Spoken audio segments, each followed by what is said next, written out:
You strike me as someone that's, you don't strike me, you are, as someone that doesn't pull any punches. But you've also talked about authenticity and honesty, and in some way that contributing to your, I don't know, downfall. But the fact of the matter is, you've had two managerial jobs, and we'll get onto Villa in a second. Both of them have lasted, ironically, for the same amount of games. And whilst this shaping of this conversation is slightly different to my perception about your relationship with Daniel, there was rancor in your relationship with Randy Lerner. This honesty and authenticity and preparedness to say it as it is. When you say it's been part of your downfall, I think it's refreshing. I think it takes bollocks to call it as it is, and I think you live and die with your decisions as a result of it. But you say it's been in part responsible for an element of your downfall, whatever that downfall means. Not necessarily at Tottenham, because I knew the outcome there, and Daniel knew what he was putting into the area. I mean, I was no different as a development coach. I was no different as a player. He dealt with me then to how I was as a manager. I've always been straightforward. I've always been very honest with him, and I think he appreciated that. There's certain things on footballing side, certainly I tried to educate him on when someone was suggesting somewhere else. Make him aware of, So we have a good, decent relationship regarding that. At Villa was completely different. I think when I went in there, Randy Lerner for 4 years was trying to sell the football club. It was too good an opportunity for me to turn down. I had to go in there. Magnificent club, loved it. When we sat down, I spoke to Tom Fox, who was the chief executive at the time. That's right. He said to me, you know what? I said, what's the objective? He said, we'll stay in the league. I said, okay. I looked at the squad. If I believed, and I genuinely mean this, if I believed that I couldn't have kept him in the league, I wouldn't have took the job.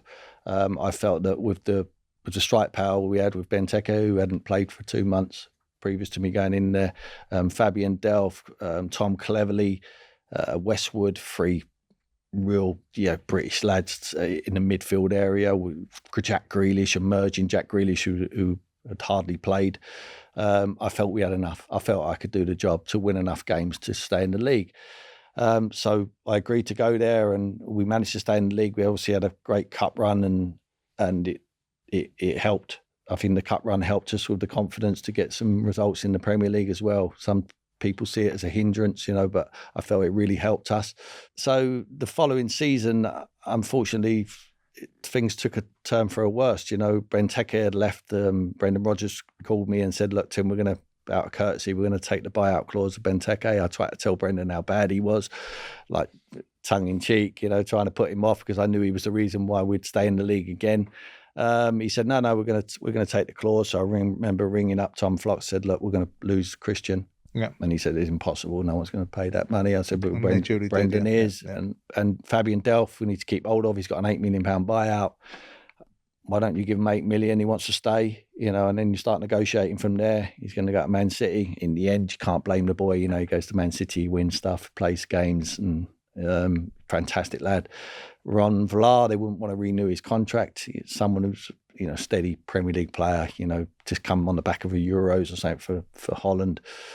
So we had the heart ripped out of us, really, the foundation, what I'm talking about, and when I spoke to Randy about players we're bringing in, he said that he felt that over 18 months previous to me coming in, that the recruitment guys had done a job for highlighting some very good young talent around Europe, predominantly French. And he said, you've developed young players before. So I was going to say, wouldn't that be music to your ears? Brilliant. I feel like we can do it again. I said, Randy, the difference is I've known them boys since they were like 10, 12 years of age. I said, and it's okay bringing them players in, but you're trying to decorate a tree you ain't got. I said, so it's really important that you keep these other guys around. Well, it's impossible. We can't keep them because they're going there. I said, well, we need some Premier League experience in. So it was a difficult job. Felt like the rug was pulled from under my feet. Goalposts moved, brought in a sporting director from behind my back, guy called Henrik Amstad. What do you mean behind your back? Well, I told him I didn't. We went the season previous. We had a couple of trips to Holland, and we met on one day. We met sporting director proposed. Would you think that was part of your, just out of curiosity, because I wouldn't, but would you think that was part of your gift to be involved in that then, sporting director? To bring in one. Yeah, to be part of the recruitment process. Because I wouldn't have thought that was your gift. I would have thought that was the owner putting a sporting director in to interface with you. Yeah, but also I've got a right to tell him that I don't agree with the process. You make a lot of points about people that are not what they purport to be. People aren't, because when I listen to you, right? Again, I tell you this from the outset. I listen to you now, and my first reaction when I was told I was doing this with you was, yeah, well, okay, right. I'm not entirely sure about him, and I'm not entirely sure that he's got a lot of substance. And I'm not trying to be disrespectful. Well, I'll get to my point now. Is that the more I listen to you, the more I think, if I was an owner of a football club, if they'd have asked me before the show, or asked me before after I read some of the stuff that I was asked to read, to get some background onto you, to establish the principle of what you are, rather than what I know you to be from a TV screen, I would have gone, no, not for me. Yeah. But the more I listen to you, the more I'd go, yeah, for me. Absolutely, because I'm a person that wants people to have the courage of their convictions, back their own opinions. But you find yourself in conflict as a result of this. You find yourself not getting an opportunity to. I know you've said, I've got it, that it was only a short-term contract at Spurs. Yeah. But there's still factors about you had a 50% win record. You were doing all right. Spurs finished 6th in the league. I don't know why you wouldn't have been in the consideration for Daniel to look at. Because you're already done with Pochettino. But during that time, okay, fine, I can't argue with that. You know more than that than I do. But then you're in at Aston Villa. You're in for precisely the same amount of games. And then you're out the door at Aston Villa, having gotten to an FA Cup final. Okay, the season might have started badly, but you've got balls, you've got courage, and you've got honesty on your side, and you've got decency, and clearly you can win games, and clearly you can't ask a manager to make a silk purse out of a sow's ear, so people aren't blind. The owner isn't an idiot. He can see that you haven't got the tools. So why are you finding yourself in a situation where people parody you because you wear a gilet? Right? And out of jobs. They're all wearing gilets now, though. Oh, yeah, fine, okay, right. You were ahead of the time, right? Good riposte. But that doesn't chime with me, Tim, because I find myself really listening to you and thinking, what? He's a good bloke, actually. I tell you what, he's got a lot about him. I know what it is. It's not about football. It's about personality of someone. If someone's honest with me and straightforward, I'll back them to the hill. If they twist on me, they got a problem, and that is my fault. Right, it's me as a person that, and I felt that, not Daniel and not Tottenham, because I knew we obviously know the journey. With Villa, I thought they twisted on me. I thought they moved the goalposts. You think it's a bait and switch? They offered you one thing, and then the reality of it's something different. It was something different. They bring the sporting director in. They've got these ideas of all these players coming into the football club, and it was a hard task. And I remember, you talk about honesty, I remember Randy coming to the training ground. He started coming a lot more, and I was thinking, oh, good. Started to show a lot more interest. So I remember having the board there with all the players, 2 players in every position, wherever. Very few Premier League games going into the next season. And I said to him, what do you think of that? And he said, I'm really encouraged about, as you would, because it's basically his team, not mine. And he asked me, I said, it's a relegation battle. This is before a ball was kicked. Now, you'll say, well, you're bloody stupid. Yeah, don't want to hear that. Absolutely, don't want to hear that. But I wanted to be honest with him. I didn't want him to think, why are we winning every game? I should have kept quiet. I should have kept my mouth shut. Yeah, okay. I should have kept Would you do different? Would you do it differently now? If I wanted to keep... Was that about you? Was that about you going, I'm not having a fucking relegation on my fucking roster? No. No one wants that. No one wants that. The thing is, it's the worst thing in the world to see, when you actually leave the football club for the team to start winning.